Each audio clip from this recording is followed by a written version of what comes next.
I'd love to know what you did. So I'm his second favorite Jew. I got to tell you the origins of that line. It was one of the great moments. Forgive me one moment. I do want to record this talk because the left wing records everything I say. I'm surprised they're not in my house. So I gave a speech years ago in Agoura Hills, California, to 1,000 people, approximately, 500 Jews, 500 Christians, more or less, obviously. So half-half. And at the end of the talk, people line up at the microphones and ask questions. And so a woman came up, says, "Dennis, I'm a Christian, and I want you to know you are my favorite Jew." And everybody clapped. It was very sweet. And I looked at her and said, "No, your second favorite Jew." So by now you know the line, since Charlie has adopted it, and I'm totally thrilled and honored that he has. But here's the punchline for me. So when I said to her, no, I'm your second favorite Jew, the whole area, it was basically Christians over here and Jews over there, just the way it worked out. They weren't forced to sit in separate areas. The whole Christian crowd cracked up. And the Jews are going, "What's so funny about that?"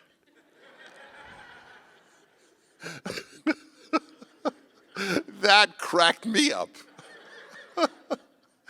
By the way, you should know, I have in many ways, I have a unique life. People tell me all the time, "God bless you," and I have a standard response, "He has." And that is truly how I look at my life, as blessed. One of the blessings is that I know Christians and Jews equally well. I'm immersed in both lives, as it were. So you should just know there is a talk I give, which is recorded, and I'm not trying to sell you a talk. I make 10 cents on each, I think. So this is not a monetary issue, but there is a talk, what Jews and Christians can learn from one another. It's not only fascinating, because I am so immersed in both groups, but it's also funny. So I'll give you an example. It's both funny and serious. And this is all because of Charlie's introduction. But I hope you'll appreciate, I'm sure you will. So one of the differences that I note is Jews complain more than Christians. You're allowed to laugh. It's not anti-Semitic, okay? Every Jew knows this is true, and every Gentile knows this is true. Okay, so here is I have an imaginary test case. Imagine a Catholic church, a Protestant church, and a synagogue decide to have an ecumenical lunch.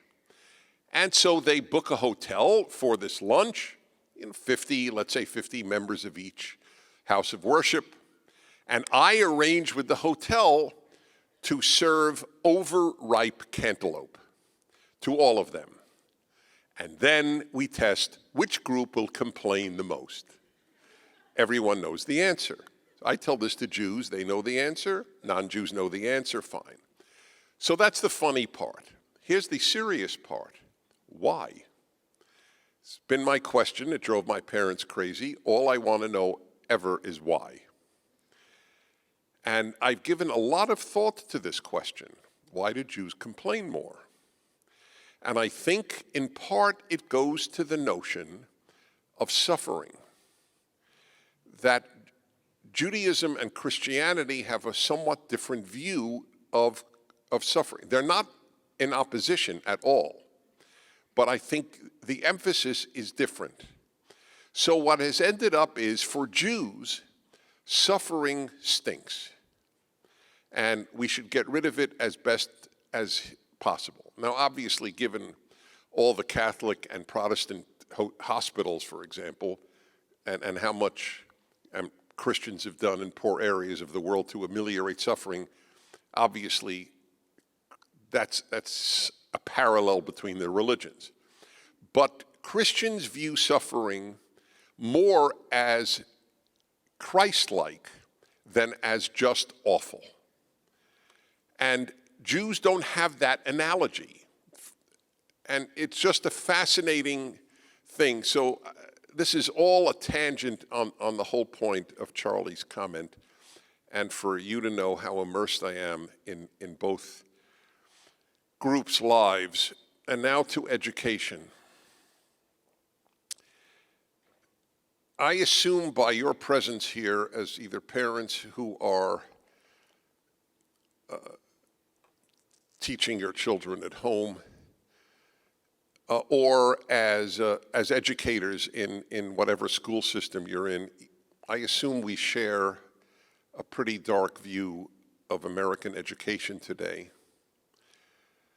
I got to tell you how difficult it has been for me to give up, and I have given up on most schools in this country, and that includes universities, from kindergarten through university. I want you to understand how emotionally and intellectually difficult it is. So I was raised an Orthodox Jew in New York City, and I went to yeshiva, which is an intense religious education. Half the day, religious subjects in Hebrew, and half the day, secular subjects in English, till the age of 19. Then I taught the Jewish and Russian history at Brooklyn College, and now my Bible commentary. So I'm immersed in Judaism. In Judaism, the teacher has the same rank as a parent.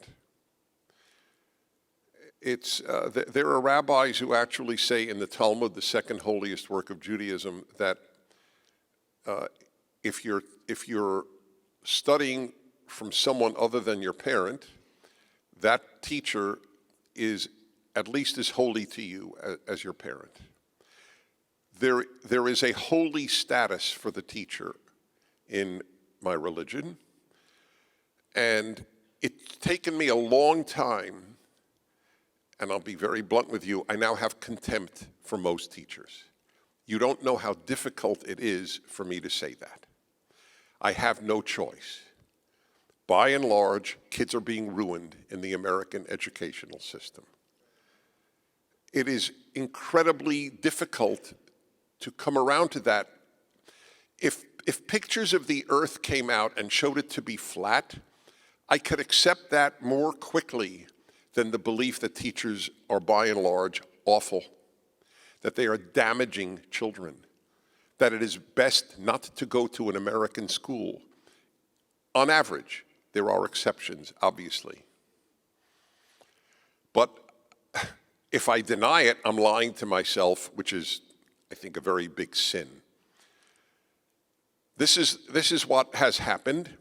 It was designed to happen. It is not new. It is 100 years old. I often comment, because people think woke is new. Woke is new. I mean, when I went to school, they didn't say men menstruate. That is true. This is new.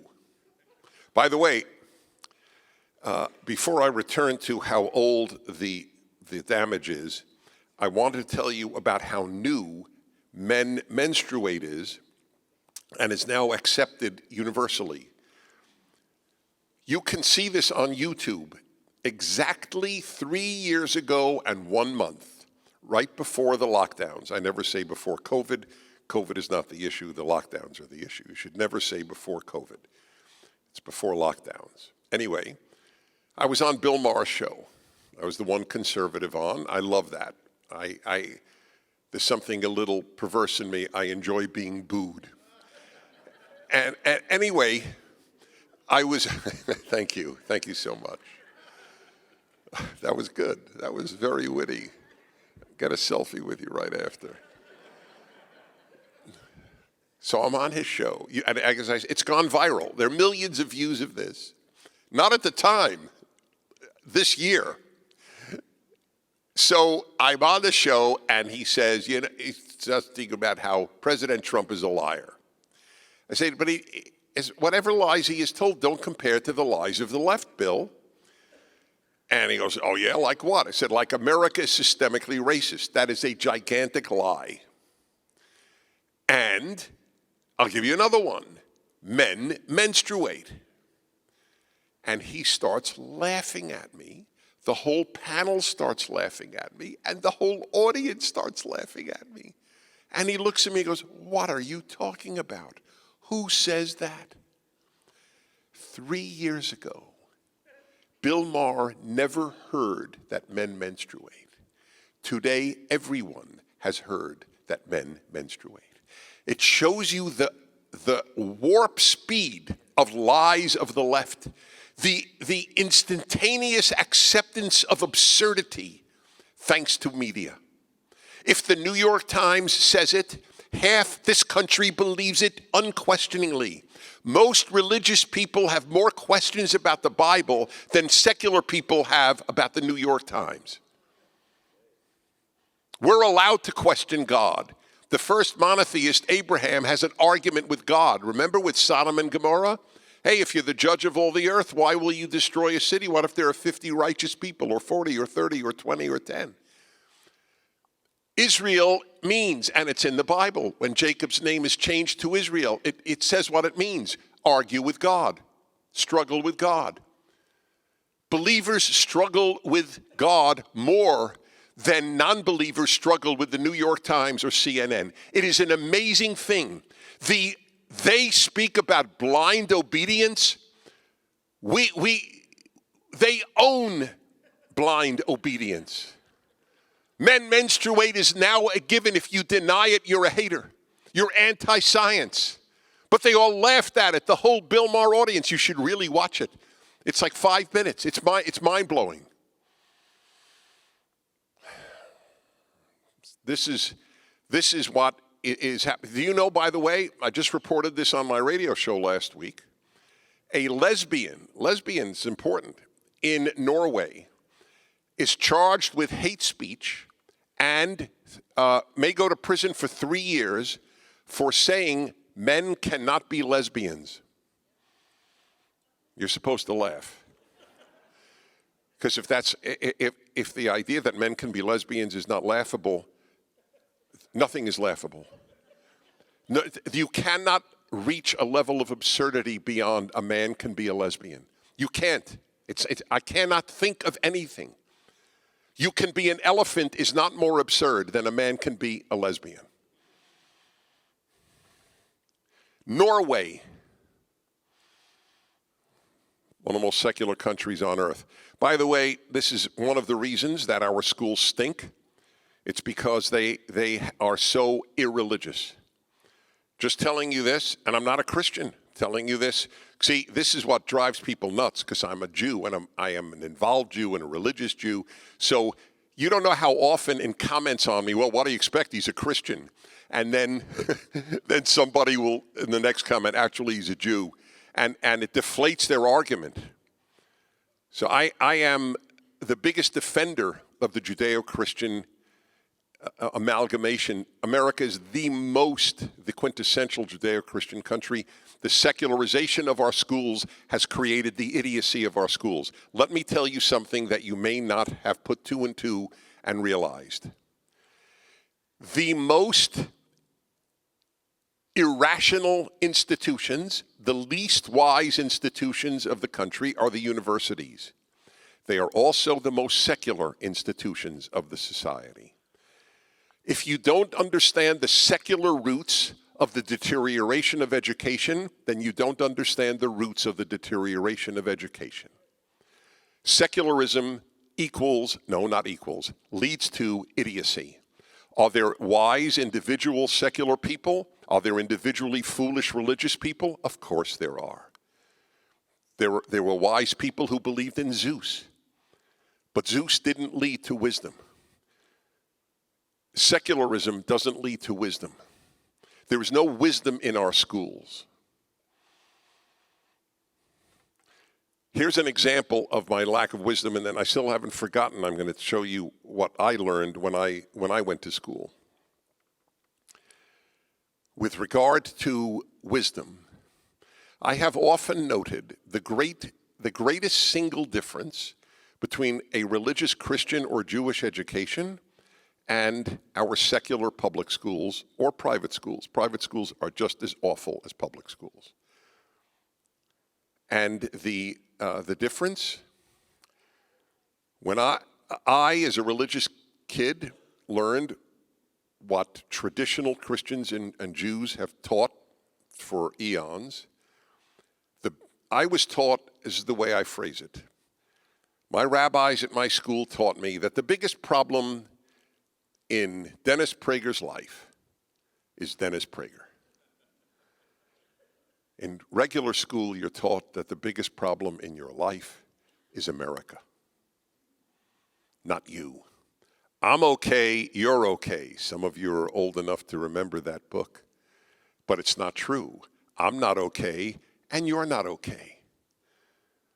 America's not okay, but it's damn okayer than any other country was. But that's what they teach. You're terrific. Your feelings are paramount.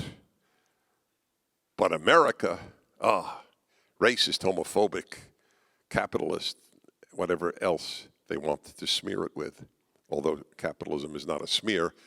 They hate capitalism because it's actually lifted billions of people from poverty, and that doesn't mean a thing to people on the left. It means nothing. Goodness is not a left-wing value. It's a liberal value, it's a conservative value, but it's not a left-wing value. That's a big difference when you are taught you're the biggest problem in your life. That's what education was about in America. It was about character building. That's why they studied the Bible. That's why they had McGuffey's Reader. They taught you character, character, character. Character is nothing. America's the problem, not you. But you are your problem, and I am my problem. They took the therapeutic view of the human being and established it in schools. Most therapy is not only not helpful, is actually damaging. I get this from psychiatrists and psychologists who come on my radio show. I ask every single one of them, and have for 20 years, what percentage of your colleagues are incompetent? And the usual answer is 80%. Okay? And they go on record with their name, even if they may be hated. 80% of therapists in this country damage their clients. That is what I believe, their patients. I believe that. You know why? Because they reinforce your belief that you're a victim. And you can't get better if you think of yourself as a victim. You will get worse. You will be a worse human, morally and psychologically. So back to school. When I was at school, we weren't told men menstruate. That's true. We were on the slippery slope, though. I went to Columbia in graduate school in the early 70s. It's a long time ago, 50 years ago, amazingly. And I was taught men and women are basically the same. That was, by the way, the root of this whole crisis. And the entire faculty, I didn't know of an exception at Columbia. And I wasn't even studying psychology. I was at the School of International Affairs. You know what I studied, by the way? My field of study, there were 7 of us in the entire Columbia University who majored in communist affairs. I learned Russian to read Pravda. I went to communist countries regularly. Do you know, in my whole life, it never occurred to me that studying communism would prepare me for America?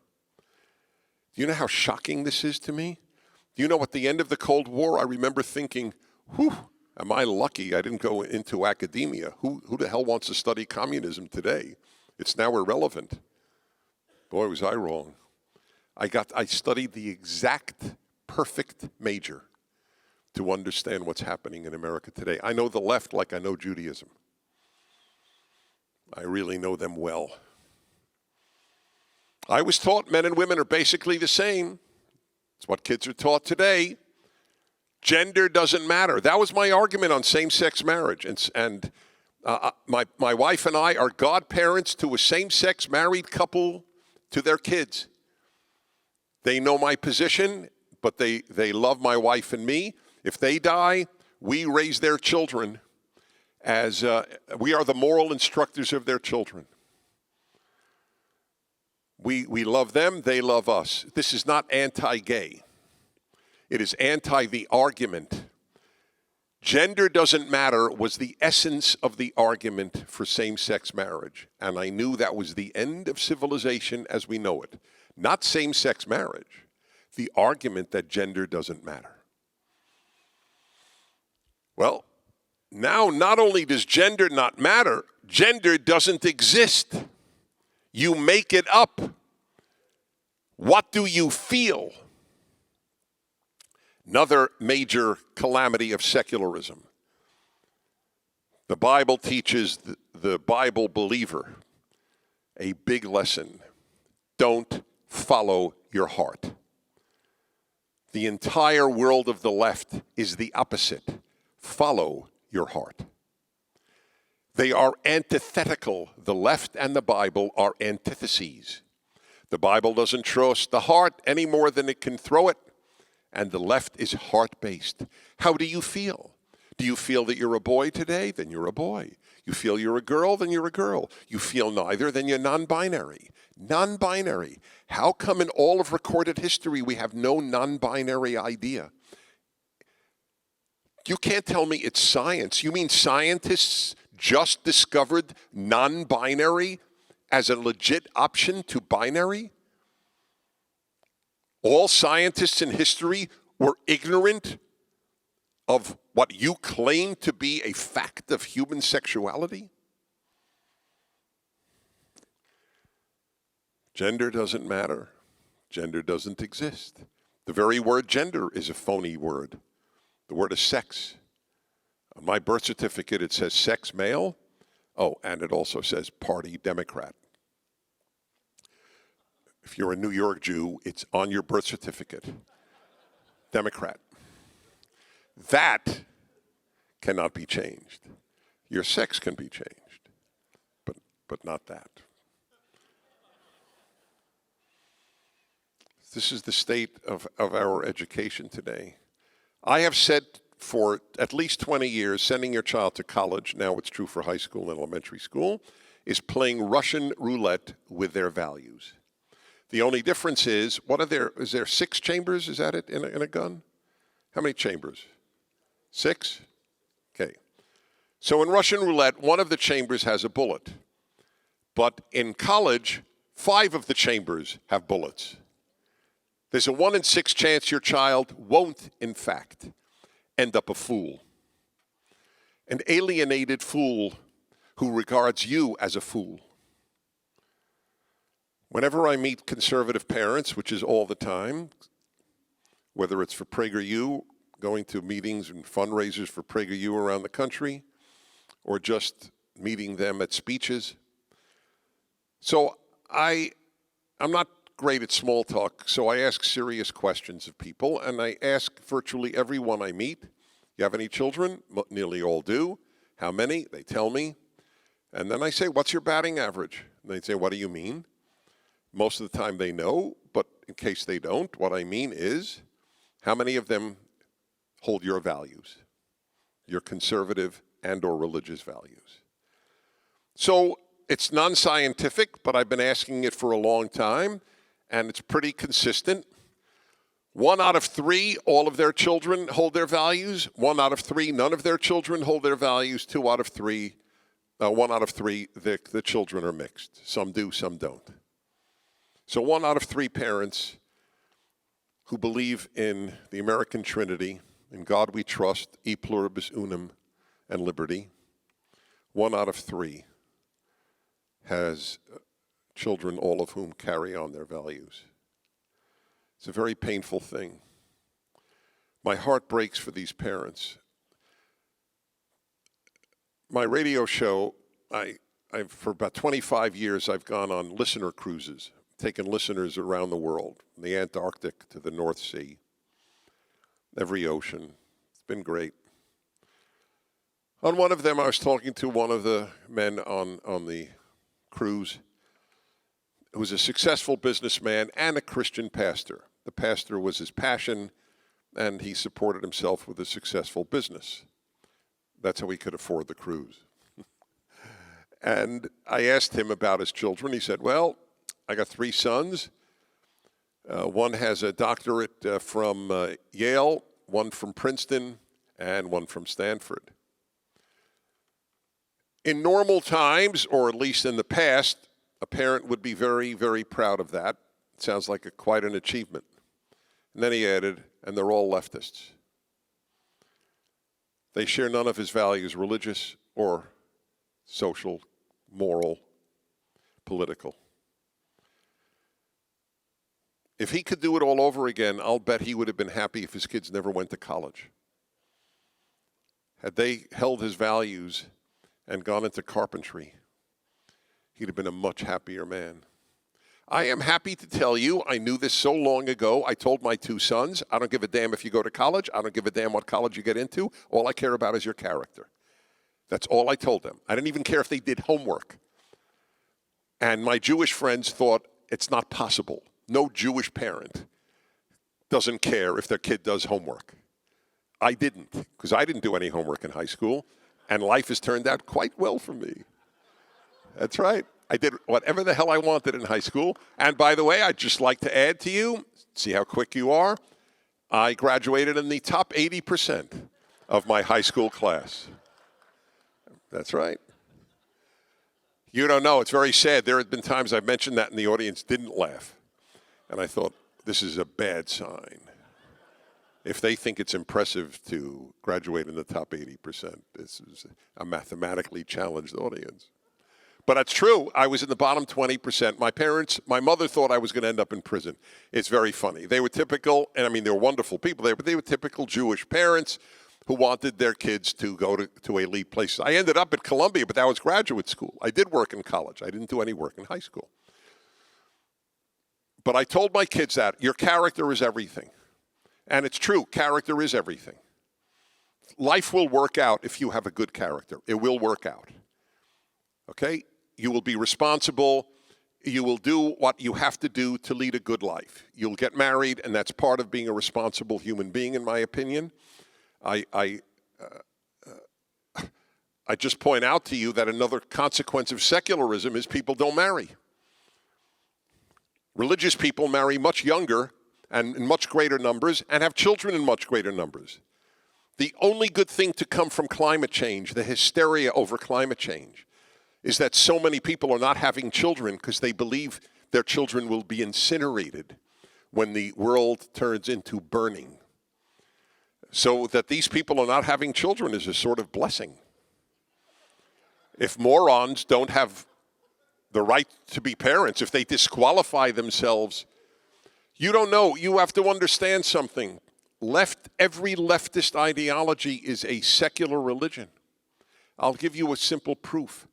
People will martyr themselves for religions, right? That's a part of the nature of religion. New York Times had another piece, it has it all the time, on climate change and how it will devastate humanity. So I always read comments to articles. In order to comment on the New York Times, you have to be a subscriber to the New York Times. So I looked at the comments on this where the writer was saying, I won't have children because I'm not going to bring children into the world to be incinerated.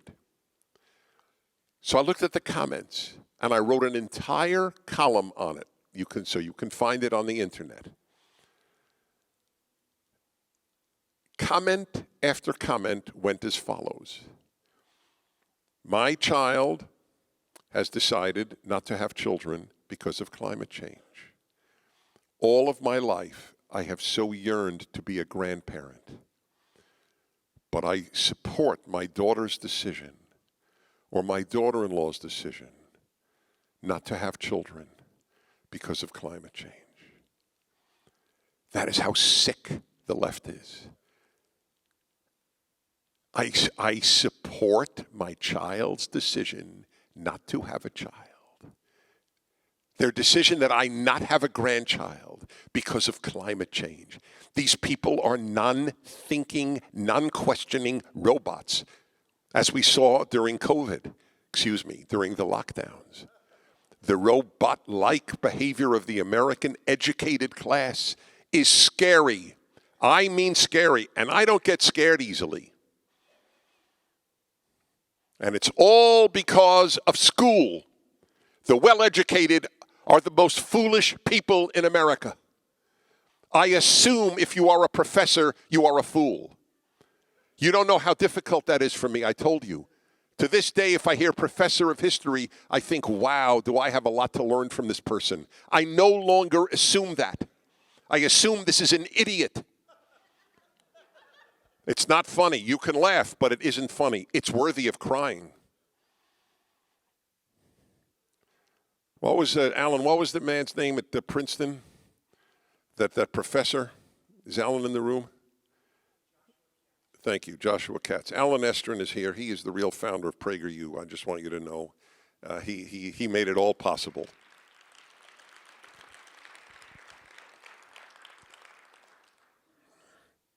Joshua Katz is at Princeton, one of the most venerated classics professors in America.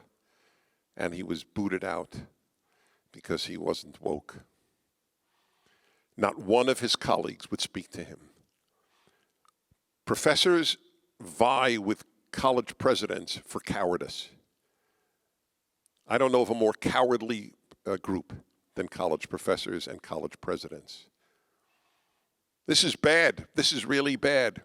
So there's one final question before I open up to your questions, and that is, so what do we do? Do we work to improve the schools, to reform the schools, or do we work to have homeschooling and build other schools? We should do all of it, but if it were my kid, they'd be out of school yesterday. Okay, just let you know. I don't believe even and I'm a strong-willed and even lovable, at least to my kids, guy, but I don't know that I can undo all day long and peer pressure to be a fool. I don't know that. I don't believe that God will protect me. I don't understand why religious believers do believe this. I'm sorry I don't want to hurt anyone here, but I think it's unbiblical even to think God will protect you at all times. I don't know why people believe that when so many people haven't been protected who believe in God. It doesn't make sense to me. Okay, so I don't believe God will protect me from if I had a daughter, from her coming home and saying I'm a boy. If her peers honor her, oh, you really are Charles, and the teachers go, you really are Charles, and we only have preferred pronouns in our classroom, why do I think I will be able to undo that when they get home? I won't even know about it because the school will not tell me. I want every conservative, everyone who loves truth to run for school boards. I think it's great. But my own life, they wouldn't be at the school. I'd run for school board and take my kids out of the school. And by the way, it's the only way we'll reform schools if that's what you're interested in, because they care about money more than they care about anything. No kids show up, they're doomed. Teachers' unions are the enemies of goodness in this country. Mike Pompeo called the, what's her name again? What? Yeah, Randy Weingarten, yeah. Called her the most dangerous person in America. Well, she's got a lot of competition, but she's up there. National Education Association. The American Medical Association. Whenever I hear the word association, I now know it's been corrupted. The American Medical Association has announced that birth certificates should not list the sex of the child. Did you know that? Because we don't know it. The child will decide whether they're a boy or a girl later. American Medical Association. How many doctors have opposed this? Some, but the average doctor is sheep, just like the average professor. Most people are sheep. It's not a revelation to me. If you're religious, you know we've got a flawed nature, we humans. And if you don't fight that nature, which is how I began, you end up in the American Medical Association saying this gigantic, society-crushing lie that we don't know the sex of a child. We know the sex of an animal when it's born, but we don't know the sex of a human when it's born. Wow. Some of you use PragerU materials. I'll tell you, if you homeschool, you could homeschool tomorrow. Just show your kids the videos. And we have for little kids too now. We are really working hard to give your kids truth in an assimilatable manner. I am curious, how many of you do use PragerU videos? Could you raise your hands? I won't be offended if none go up. Okay, so between a third and a half. If you don't know about it, please do use it. Your using it doesn't give us a nickel. It's all free, so I'm not raising money here. But we're putting our action where our convictions are in giving this alternative. If your kid's in high school, I would bribe them to watch it. I don't know how you raise kids without bribery. I didn't. It may be a bad admission on my part, but hey, what the hell? I care what you do much more than I care about why you do it. Okay, that's I'm not into what animates people. I'm into what they do. I'm a behaviorist. You do good, you're good. You mean well, you're not good. Everybody means well. Anyway, you have a big battle in your own homes, your grandchildren's homes, in the society. I salute you for being here. Charlie Kirk has done a miracle with TPUSA. It's extraordinary. What does he say? He's the Marines, or he's the Army. Is that right, Alan? And PragerU is the Air Force. I like, it's a good analogy. But I'll end with one point about our universities and what's going on and our schools. I do a fireside chat every week. There were 260 up. I didn't miss a week during COVID, during the lockdowns. Good. I was testing you. I was just testing you. The guy who booed was the first to note that.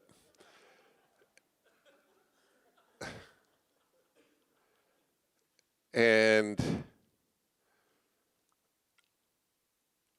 why do they shut us down when we go to those campuses? Do you ever think about that? So what I do on my fireside chat is, it's a half-hour video from my own study in my own home. My trusty bulldog Otto is next to me most of the time. And I talk, and then I take questions, and it's half hour, 15, usually 15 and 15. And kids, it's mostly young people under 35 from all over the world. And I know this because I was just in Denmark, and people were commenting on my bulldog's name. It's a little eerie when a Polish Airlines pilot in Warsaw came over for a selfie, watches this fireside chat. It's wonderful, wonderful feeling. So this young person asked me, how do I know who's telling the truth and who's lying, Dennis? It's a very good question. How is a young person to know? How is an older person to know? So since I think best under pressure, I came up with a terrific answer. It's not praise of me, it's praise of the answer. And I wish I had thought of this 30 years ago. Those who censor are lying. That's how you know. We don't censor them. They censor us.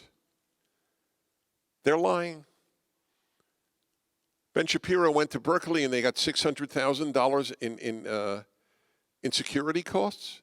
If that's true, well, if it was $50,000, is there any security when a left-winger comes to a campus? It's a rhetorical question. Left-wingers run the campus. I remember when Liberty College, or is it Liberty University, invited Ted Kennedy when Jerry Falwell was running it. It was Liberty Baptist College or Liberty Baptist University. The first Jerry Falwell, the original, invited Ted Kennedy to speak to the students. Ted Kennedy was an a-hole, a despicable human being, in my opinion, who did more damage to this country than Randy Weingarten, which is saying something. But he invited him.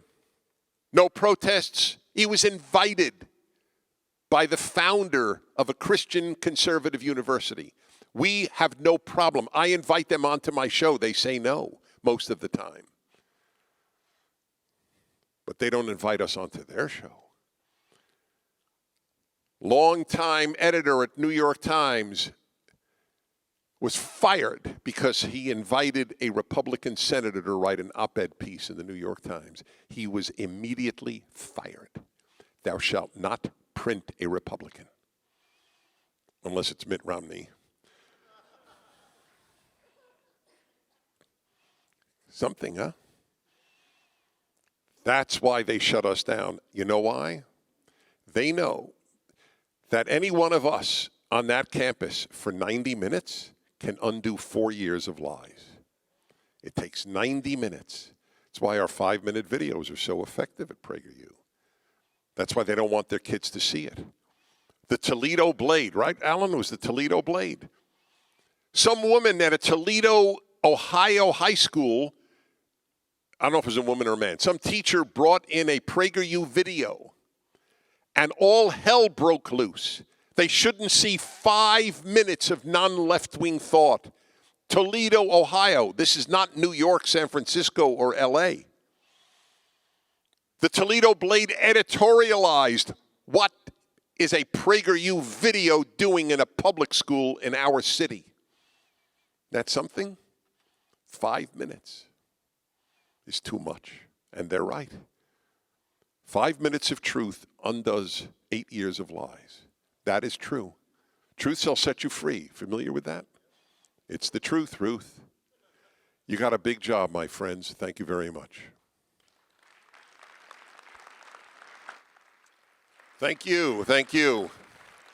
So are you going to go around with the mic? Is that the story? Well, we have time for just a couple of questions. Is there a question or two? Or I even accept comments, just as long as they're brief. I don't. You don't have to just ask a question. Just to identify yourself and your city. My name is Matt. I live in Chandler, work in Gilbert. My question is something I've been feeling for maybe the last 10 years or so, which is that whether you characterize it as Republicans or our side, we always seem to be behind. The best I can say about Trump is maybe we went from being about 10 years behind our enemies to 5 years behind at best. But I want to celebrate the kinds of things that people are doing, but it always feels like we're kind of getting to the point of fighting what was going on about 5 years ago. That's entirely true, and it's inevitable. First, it's infinitely easier to destroy than to build. All the left does is destroy. The only thing they build is government. They build nothing. They've destroyed music, they've destroyed art, they've destroyed the university, the high school, the elementary school, the medical profession, the anthropology profession, you name it. Everything they touch, they ruin. There is no exception. The left is a bulldozer. It's much harder. They come and they knock down the building in an hour. How long does it take to build a building? A year? That's why we're behind. We're behind for another reason. We forgot to teach what we stand for. Christians didn't know how to teach religion. Jews didn't know how to teach religion. And conservatives didn't know how to teach America. So they were left wide open. Because that is the reason, this is a huge plug for one thing I do, my Rational Bible series.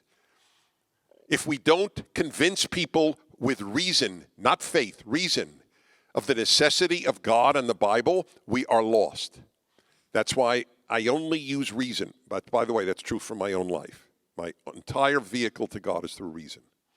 And that's why I call my work the Rational Bible. 3 volumes are out, Genesis, Exodus, and Deuteronomy. There are 5,000 reviews on Amazon about how people write, I was an agnostic. Now I think maybe there's a case for God. I thought the Bible was fairy tales. Now I think of it as the wisest book ever written. Christians didn't make that case, Jews didn't make that case, and Americans didn't make the case for America. So we fell behind even before they knocked the building down. The buildings were very fragile by the time the left got to them. The termites ate fragile wood. But it's not too late. We are awakening. Look at this conference. Look at PragerU. Look at Daily Wire. We are not small. In fact, the largest conservative warriors are American. If American conservatives fail, then lesbians in Norway will go to prison for saying men cannot be lesbians. Dennis, we have one comment. I'm Erwin Lutzer of Moody Church. Oh my God, I love you. Thank you. This is one of the greatest Christians in America. Would you stand, please? I'm sorry to embarrass you. I know that. Erwin Lutzer. Thank And you. by the way, I'm having you on the book. I just want you to know. Wonderful, wonderful. I want to make two comments. Dennis was at Moody Church about 10 years ago. He and Eric Metaxas and I had a discussion. At that time, Dennis, you made a statement that I thought you were nuts. You said that in Europe they are trying to obliterate the difference between men and women. And at that time it hadn't come to America, and I thought to myself, this guy's just in la-la land. I thought that you orbited close to Pluto. But you were right.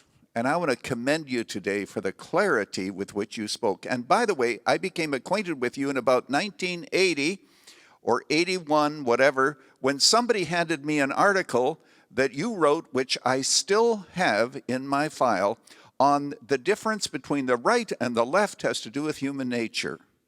And if people don't understand that, you know, of course, and I shouldn't be talking here. I'm going to be talking tomorrow morning. Would you all come, please? But anyway. You should. He's terrific.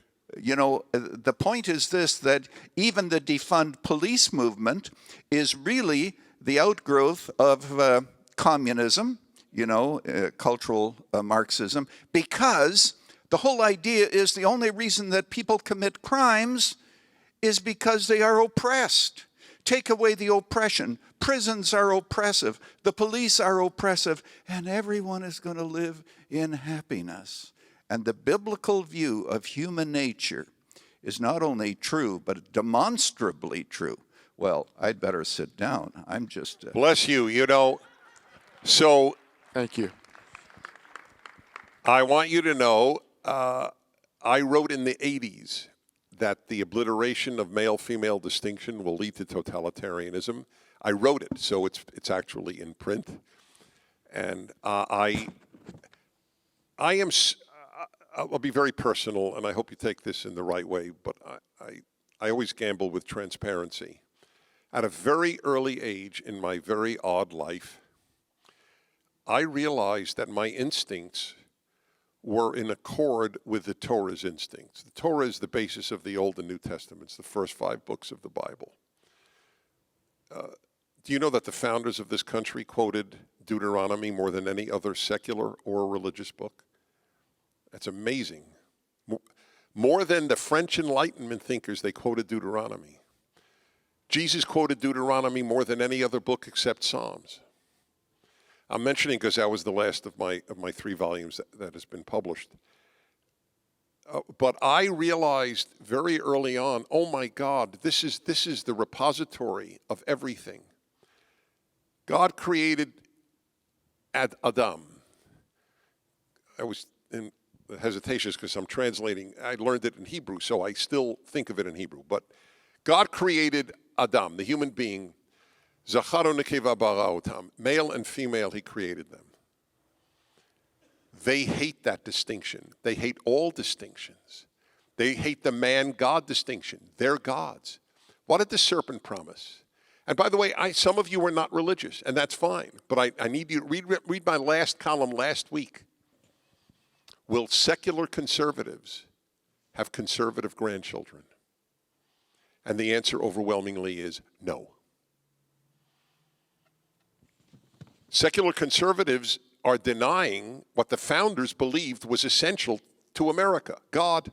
In God we trust is a motto of this country. And all these distinctions emanate from all these distinctions between left and right emanate from Bible versus non-Bible or anti-Bible. What does the serpent say to Eve? Hey, eat from this tree and you'll be like God, knowing good and evil. That's what they are. They know good and evil. They determine good and evil. That's what the left says.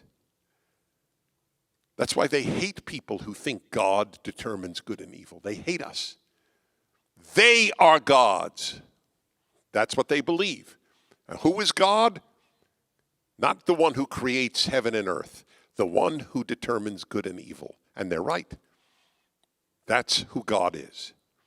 Does God determine it in your life? Or do you? I had 5 dialogues publicly with the famous Alan Dershowitz, who I give great credit to. He is a man of courage. He has said it. He has lost every one of his friends because he had the temerity to defend Donald Trump. And he's still a Democrat, and he voted for Hillary Clinton, he voted for Joe Biden, but it doesn't matter. He's a courageous man, and I salute him. Not every conservative is courageous. This is a liberal who's courageous. Anyway, we had a dialogue. The first one was in New York City many years ago, talking about should Jews be conservative or liberal, and so on and so forth. So in the middle of the dialogue/debate, I looked at the audience and said, folks, I realize the biggest difference between Professor Dershowitz and myself is when Alan Dershowitz, well, I'll start. When I differ with the Torah, I say the Torah is right and I am wrong. When Alan Dershowitz differs with the Torah, he says the Torah is wrong and he is right. And he looked at the audience and said, for the first time tonight, I fully agree with Dennis. He accepted the critique. Exactly. Who's right? Who's God? For the left, they are. And that's why they could tell 5-year-olds to go to Drag Queen Story Hour. Thanks again.